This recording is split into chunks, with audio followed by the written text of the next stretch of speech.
Guys, welcome back to my channel. So for today's video, ayan, magbe-bake tayo ng zucchini. Ayan po ang ating sangkap. Meron tayong parmesan cheese, salt, pepper, olive oil, wheat milk cheese, and syempre ang ating zucchini. Meron tayong ayan, fresh cheese with garlic, ang ating breadcrumbs. So ayan, magpi-prepare na po tayo at magbe-bake na tayo ng napakasarap at healthy zucchini bake. So ayan, guys, hinat na lang natin ng paganyan, 3 slice lang po.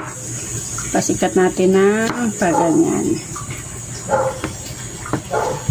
Ayan, kadali siya guys. Fresh pa siyang nabili ko sa terraces. Nasa ganyan lang. So, ayan na, at na-slice na natin ang ating cucumber, ang ating zucchini, guys. Ayan, ganyan lang siya kalalaki.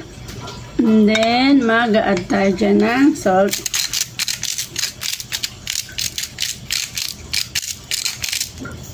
And, black pepper.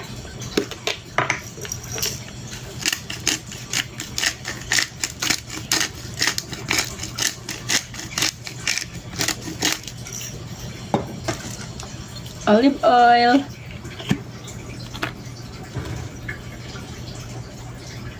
so ayan guys,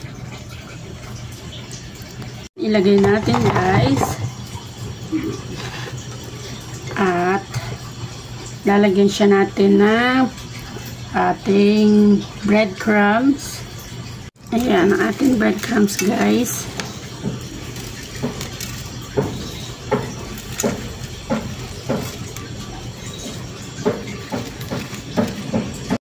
Na natin siyang nalagyan ng breadcrumbs, lalagyan naman natin siya ng parmesan cheese. Yan guys, parmesan cheese ang ilalagay natin. Ang susunod natin dyan ang ating wheat milk. Ang ating wheat milk guys.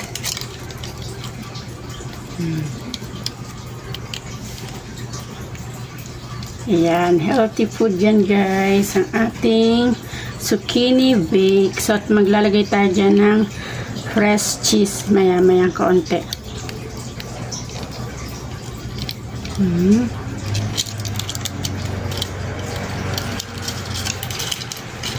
So, ayan, tapos na.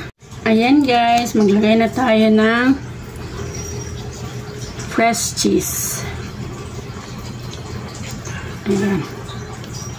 Yan na natin maano. So, ayan. Lagyan natin ng tika konti.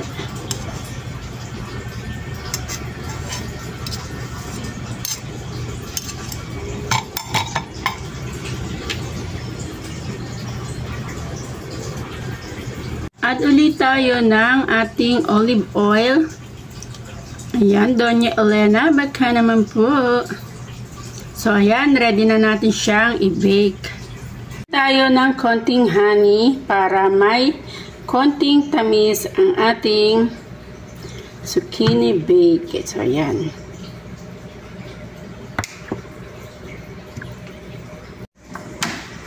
Ayan. At ilalagay na natin ang ating binig. Ay, ayan.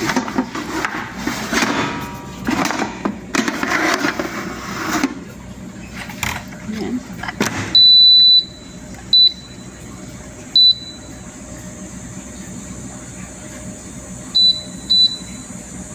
Start.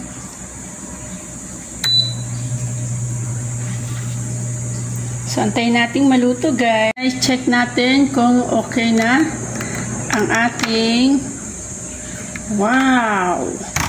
So, ayan ang ating binake na zucchini guys. So, ayan. Yan guys. So, manamis-namis siya kasi sariwa pa ang ating zucchini. So, ayan guys.